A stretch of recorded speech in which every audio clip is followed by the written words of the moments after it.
ইরানি অবস্থাত যত মার্কিন মানুষ আছে বা যুক্তরাষ্ট্রের মানুষ আছে তাদেরকে নিরাপদে এক্সিট বা নিরাপদ স্থানে সরে যাওয়ার জন্য নির্দেশ দেওয়া হয়েছে যুক্তরাষ্ট্র থেকে। এখন হঠাৎ করে কেন যুক্তরাষ্ট্র থেকে এরকম একটা নিউজ দিল? কারণ ইরান যে কান্ট্রি আছে, ইরান কান্ট্রির ভিতরে কিন্তু যুক্তরাষ্ট্রের অনেক মানুষ আছে যারা হচ্ছে বসবাস করতেছে। সো যুক্তরাষ্ট্রের যে দূতাবাস আছে ইরানে, তারা ঘোষণা দিছে বা বিভিন্ন যে সংবাদ মাধ্যমগুলো আছে সেখানে জানানো হইতেছে যে যুক্তরাষ্ট্র যে মানুষগুলো আছে সেই মানুষগুলো হচ্ছে নিরাপদ আশ্রয়ে চলে যাওয়া।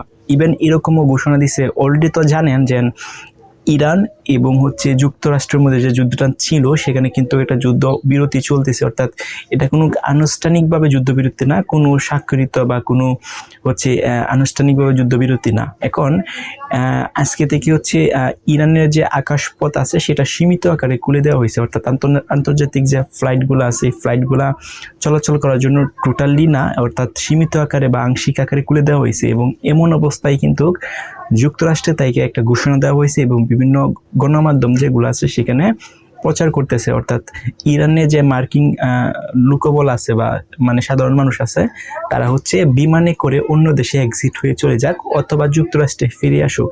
এখন এই যে বিমানে করার যে প্রসিডিউর, এটা হচ্ছে যদি সম্ভব না হয় তাহলে হচ্ছে স্থলপথে হয়তো অন্য দেশে যাওয়ার জন্য ওরা নির্দেশ দিতেছে। যারা বিমানে আসার সম্ভাবনা আছে বা বিমানে আসার সামর্থ্য আছে বা সব কিছু রেডি আছে, তারা বিমানে করে ইরান হচ্ছে যে ইরান আছে ইরান ত্যাগ করে তারা তেহরান ত্যাগ করে তারা চলে যাইতো অন্য নিরাপদ আশ্রয়ে।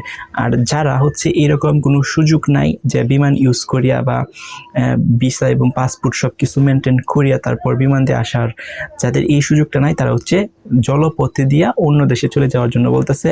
এবং তারা আরেকটা গুরুত্বপূর্ণ নিউজ দিতেছে, সেটা হচ্ছে আফগানিস্তানে যাতে না যাইতে পারে। কারণ দ্বৈত নাগরিক যারা আছে ইরানের, দ্বৈত নাগরিক দ্যাটস মিন হচ্ছে ইরানেরও নাগরিকত্ব আছে এবং অন্য দেশেরও নাগরিকত্ব আছে, অর্থাৎ যুক্তরাষ্ট্রেরও নাগরিকত্ব আছে। সো যৌথ নাগরিকত্ব যাদের আছে, যারা ইরানে বসবাস করতেছে, তাদেরকে কিন্তু ইরান সরকার কিন্তু ইরানের যে জনবল বা ইরানের যে মানুষ নাগরিক সেটা কিন্তু স্বীকৃতি দেয়। সো এখন যদি এভাবে ইরানের হচ্ছে যে নাগরিকত্ব অর্জন করার পরেও কিন্তু দ্বৈত নাগরিক যাদের আছে, অর্থাৎ যুক্তরাষ্ট্রের যে যাদের নাগরিক আছে, তারা যদি এখন চলে আসতে চায় তাহলে কিন্তু ইরানে বাধা দিতে পারে। এবং বিভিন্ন যে ইমিগ্রেশন আছে এবং বিভিন্ন প্রকার যে এক্সিট পয়েন্টগুলো আছে যেখানে হচ্ছে ইরানের যে সেনাবাহিনী বলেন বা প্রশাসন বলেন যারা পাহারা দিচ্ছে, সেখানে দিন ধরা পড়ে তাহলে হয়তো বিভিন্ন কারণ দেখিয়ে কিন্তু তারা আটক হইতে পারে। এরকমও নিউজ কিন্তু মার্কিন দূতাবাস অর্থাৎ ইরানে যারা আছে তাদেরকে কিন্তু মানে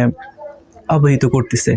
সো এখন সবচেয়ে যে গুরুত্বপূর্ণ খবরটা হচ্ছে সেটা কেন হঠাৎ করে যুক্তরাষ্ট্র মার্কিন যে মানুষ আছে তাদেরকে কেন তেহরান ছেড়ে অর্থাৎ ইরান ছেড়ে অন্য দেশে চলে যাওয়ার জন্য বা নিরাপদ আশ্রয়ে চলে যাওয়ার জন্য কেন বলতেছে। ইভেন এরকমও বলতেছে যারা তেহরান শহরে আছে, সেই তেহরান শহরে যদি বিমানে করে অন্য দেশে না যাওয়া সম্ভব হয়, জলপথে দিয়ে অন্য দেশে না দেওয়া সম্ভব হয়, মানে হচ্ছে যাদের কোনোভাবেই সম্ভব না যেন ইরান ত্যাগ করা বা ইরান এক্সিট করে চলে যাওয়া, তারা হচ্ছে তেহরান শহর ছেড়ে অন্য কোনো নিরিবিলি এলাকায় পাহাড় অঞ্চলে নিরাপদ আশ্রয় নেওয়ার জন্য কিন্তু যুক্তরাষ্ট্রের দূতাবাসগুলো কিন্তু ঘোষণা দিচ্ছে এবং বিভিন্ন গণমাধ্যমগুলার জানাইতেছে।